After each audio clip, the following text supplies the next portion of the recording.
Welcome back to In the Practice Room with Ian Scarfe. Today I bring you backstage for a rehearsal with the Santa Cruz Symphony, who've brought me in to be the orchestral pianist for their spring concert called Festivals.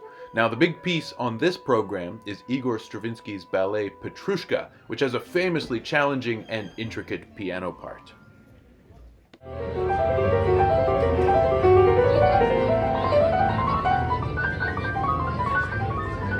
First, a little background. Stravinsky wrote Petrushka in 1911 for a ballet production by the famous Ballet Russe in Paris. The Ballet Russe, or the Russian ballet, was extraordinarily influential on early 20th century music.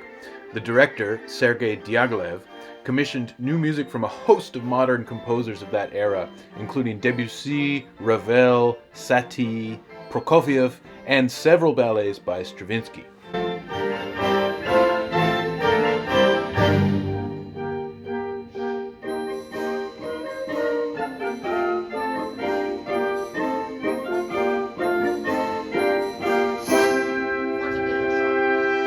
The name Petrushka refers to the title character, who is a puppet in a marionette show at the Russian Shrovetide Fair, a carnival celebration of music, dancing, and general debauchery. Here in the US, we know this carnival as Mardi Gras.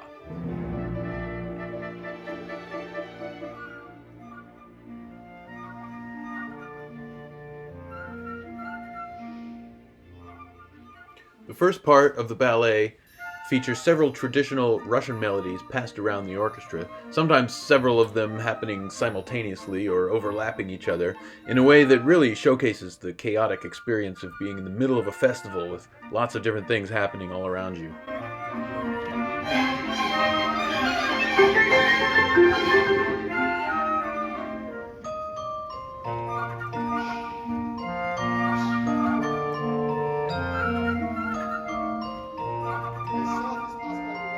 I'd like to focus on one of the most famous parts of this piece, the Russian dance at the end of the first act. In this part of the ballet, the audience is all called to a performance by the magician and his puppet show. A drum roll by two of the four percussionists disrupts the fair and announces the entrance of the magician and his puppets. Now this scene begins with the bassoons, who portray the magician as he shuffles in mysteriously.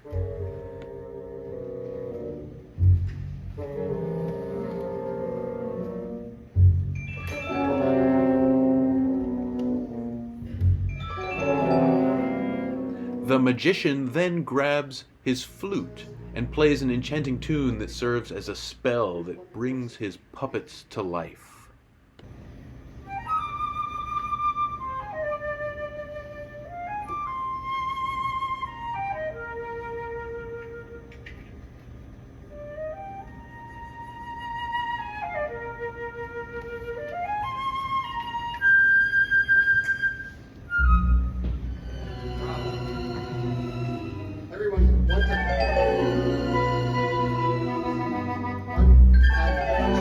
Now the puppets give the crowd a good show. The music springs to life with yet another melody lifted from a Russian folk song.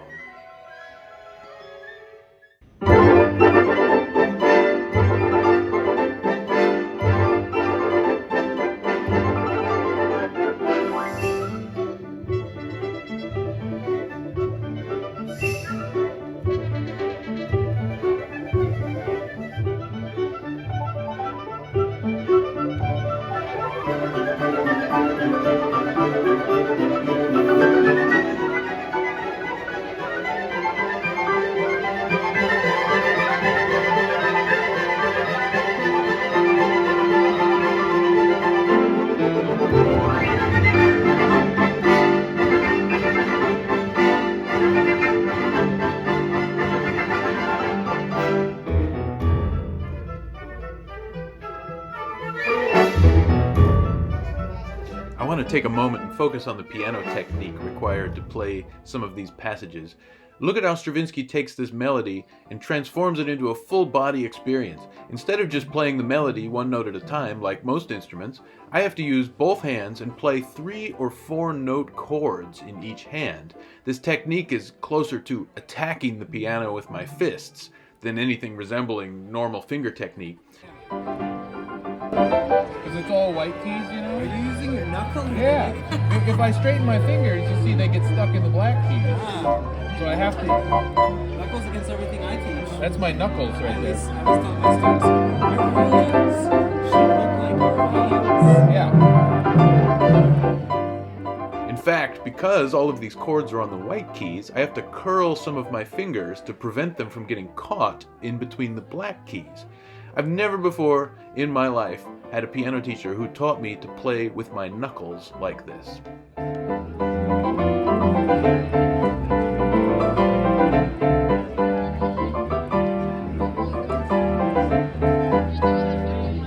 Petrushka is a huge undertaking for any orchestra because of how challenging it is to put together and how Stravinsky highlights all of the various instruments in the group. This Russian dance is just the first of several big moments that feature the piano in this great work.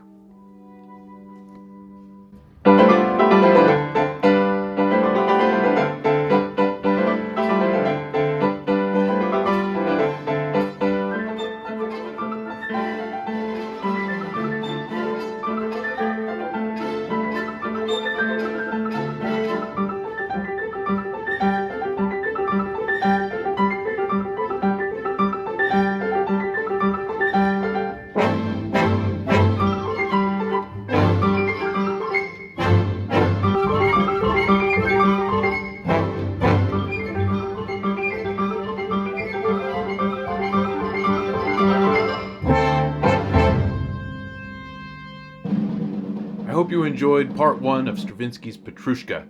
Join me next time in the practice room for a look into our rehearsals for Act 2, Petrushka's Room. In Act 2, Stravinsky has the piano playing the part of the clumsy and melodramatic puppet, with more whirlwind passages requiring special techniques to pull off at the piano. Special thanks this week to the Santa Cruz Symphony and their wonderful music director, Daniel Stewart.